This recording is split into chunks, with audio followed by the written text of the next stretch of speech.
दोस्तों नमस्कार। मैं आप लोगों का शुभचिंतक मनोज कुशवाहा, LIC अभिकर्ता, जीवन ज्योति जागृति बीमा सेवा केंद्र गोरखपुर से। सोचा किसी अपने को याद करें, अपने किसी खास से बात करें। ख्याल आया नए साल की शुभकामनाएं देने की सबसे पहले आपसे शुरुआत करें। दोस्तों एक बार की बात है, भगवान श्री कृष्ण और अर्जुन रथ पे सवार होके भ्रमण को निकले कि उनकी निगाहें एक निर्धन ब्राह्मण पे पड़ी।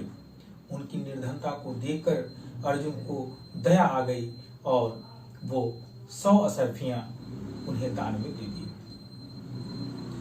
100 असरफियों को पाने के बाद ब्राह्मण बहुत खुशी से अपने घर को जा रहे थे कि रास्ते में एक डाकू मिला और जो 100 असरफियों को लूट लिया। असरफियों को लूट जाने के बाद ब्राह्मण सोचने लगे, शायद विधाता ने मेरे भाग्य में यही लिखा है। और दूसरे दिन फिर उसी जंगल की तरफ जा रहे थे कि अर्जुन की निगाहें फिर उसी ब्राह्मण पे पड़ी।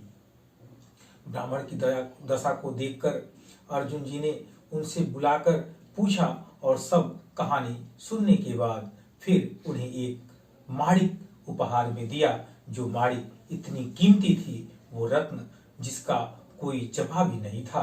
उस माणिक को पाकर वो ब्राह्मण बहुत ही खुशी खुशी अपने घर की तरफ जाने लगे। जा रहे थे तो रास्ते में सोच रहे थे कि इसको कहाँ रखूंगा, इसको क्या करूंगा, इससे क्या क्या सपने हैं। अपने सपने को देखते हुए सोचते हुए अपने घर को पहुंचे और उसे छिपाकर एक घड़े में रख दिया। सुबह हुआ, उनकी पत्नी उस घड़े को लेकर नदी में जल भरने के लिए गईं और वो माणिक वहीं गिर गया। माणिक के गिर जाने के बाद जब ब्राह्मण को पता चला तो उन्होंने अपने भाग्य को दोष देते हुए, विधाता ने ऐसा ही मेरे भाग्य में लिखा है, ऐसा सोचते हुए फिर जंगल की तरफ जा रहे थे कि फिर अर्जुन और भगवान श्री कृष्ण की निगाहें उस ब्राह्मण पे पड़ी और श्री कृष्ण भगवान ने उन्हें 2 असरफियां फिर दान में दिया।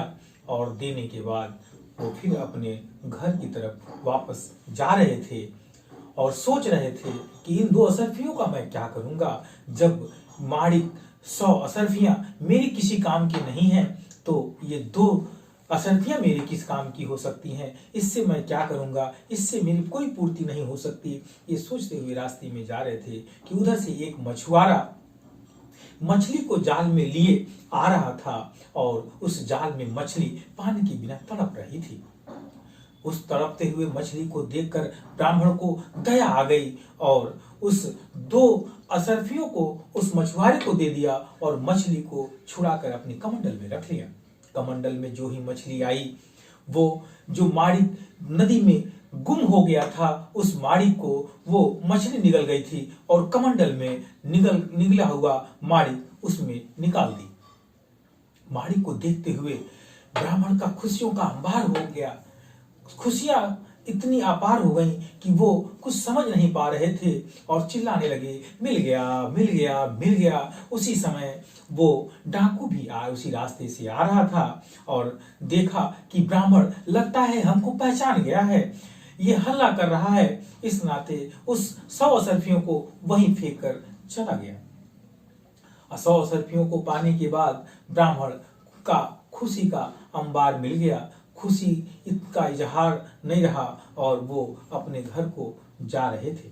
दोस्तों इस कहानी से हमको ये सीख मिलती है कि हम जब अपने के लिए भले के बारे में सोचते हैं, अपने लिए सोचते हैं, तो मेरा अपना तो काम बनता ही है, लेकिन जब हम किसी दूसरे के बारे में सोचते हैं, दूसरों का भला करते हैं, तो शायद विधाता भगवान ईश्वर हमारी मनोकामना को पूर्ण करते हैं, लाभ पहुंचाते हैं। ये कहानी आपको कैसी लगी, इससे आप लोगों को क्या प्रेरणा मिली? Tax planning, salary saving scheme, pension planning, बच्चों की शिक्षा प्लानिंग से संबंधित जानकारी प्राप्त करने हेतु हमारे फोन नंबर पर संपर्क करें।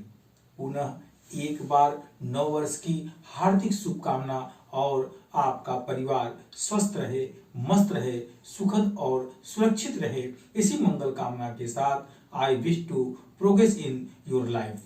दूसरे टॉपिक के साथ पुनः मुलाकात होगी, तब तक के लिए धन्यवाद।